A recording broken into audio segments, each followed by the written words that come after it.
हाँ भैया, नमो नमः। आज फिर संस्कृत क्लास और आज हम पढ़ रहे हैं हिंदी और आपका स्वागत है व्याकरण वाणी परिवार में। और हम पढ़ रहे हैं सूर्यकांत त्रिपाठी निराला जो कवि हैं। पहले इनका पढ़ रहे हैं हम भाव पक्ष, कला पक्ष, फिर साहित्य में स्थान। तो आप देखिए भैया, निराला जी का देश प्रेम और राष्ट्रीयता की भावनाओं से परिपूर्ण है। अर्थात निराला जी ने अपनी कविता में देश प्रेम और राष्ट्रीय एकता की भावना का परिचय दिया है, मतलब उसका क्या किया है, वर्णन किया है।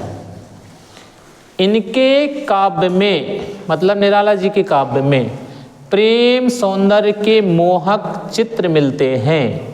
किसके? एक तो प्रेम मानवता का और दूसरा प्राकृतिक सौंदर्य का चित्र मिलता है। किसके में? सूर्यकांत त्रिपाठी निराला जी के में। अब है कला पक्ष। पहला दो चीज बस याद रख लीजिए आप, एक देश प्रेम राष्ट्रीयता और दूसरा प्रेम सौंदर्य। इसके बाद आप अपने शब्दों में लिख सकते हैं।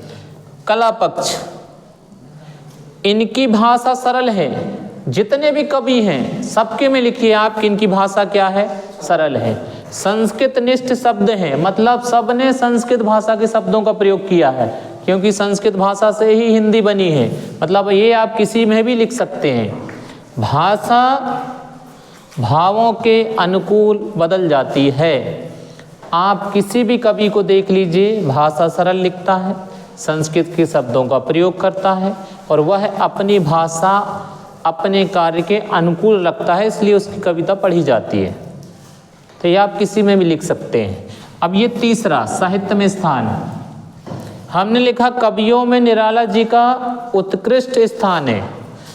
अगर दूसरा कवि आता है तो निराला जी का हाथ ये है जो नाम, इसको हटा दीजिए, क्योंकि दुनिया में ऐसा कोई कवि नहीं जिसको उत्कृष्ट स्थान प्राप्त ना हो।